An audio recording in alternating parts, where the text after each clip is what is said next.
Hi folks, welcome to another one of our Channel Islands reviews. Brand new board this, you'll be seeing a lot of these in the water 2013. This is the new Weirdo Ripper.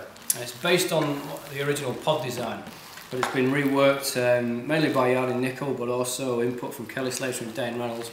They've come up with a modern take on the fish design, fish template. Lots going on with this board, we'll cover it all relatively quickly. Nice and flat rockered, tiny bit of flip in the tip of the nose, but nice flat entry rocker. It's going to help keep the board easy paddling, getting you into waves nice and quick. Pretty much flat right through the rest of the board. Bit of tail flip out the back just to help keep it pivotal and allow it to work when the surf gets a bit bigger, a bit hollower as well. Underneath, we've got a bit of V running through the back of the board.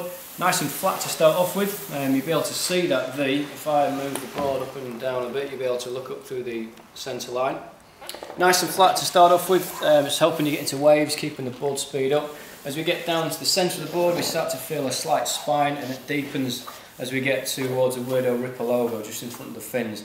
Breaking the board into two halves, two deep scoops out through the fins, maintaining your thrust and drive, but also allowing the board to pivot nicely off this subtle spine running through the centre. That in itself is going to keep the board really loose from rail to rail, keep it fast moving as well. So it's going to aid its manoeuvrability in smaller surf. This stinger, the squared stinger tail here, is just bringing the rail line further in, and that's going to again help with turning, but also allow the board to work when the surf gets a bit bigger and a bit hollower. It's going to maintain its drive and speed and allow you to sink the tail. Razor sharp through the section of the tail here, as sharp as the board can be finished pretty much, so it's going to give you loads of control and bite. Obviously you've got fin options. You can ride quad with a nubster, you can ride a 5Z, you can ride it as a standard thruster. Totally up to you how you ride it. It will work both ways. With this rail line and this squared off tail, it will work as well as a thruster as a quad. So spinning it round, let's have a good look at the actual rocker from line to line. Nice and subtle through the nose and tail, but maintaining heaps of volume through the centre. And it's a very wide board this. You've got a wide point forward. It's a fairly old school template in that sense, maintaining its widest point through this section. So you've got the width above your shoulders, your torso. So again, it's just helping the board take off easy, paddle quick, catching loads of waves.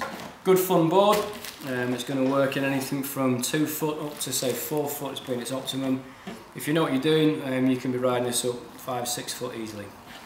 Again, fin options, you can, if you want, order one to your own spec. You can get a custom and take futures as a fin choice, or you can obviously stick with the FCS, but go for your own specification, and obviously change your logos as well to your liking.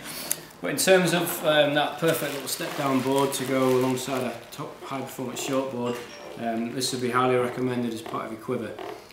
Certainly one of the nicest looking fish boards you'll see in the water in 2013. But the Weirdo Ripper, endorsed by Yardley Nickel, Kelly Slater, Dane Reynolds. There's not really a lot more to say. Thanks for watching.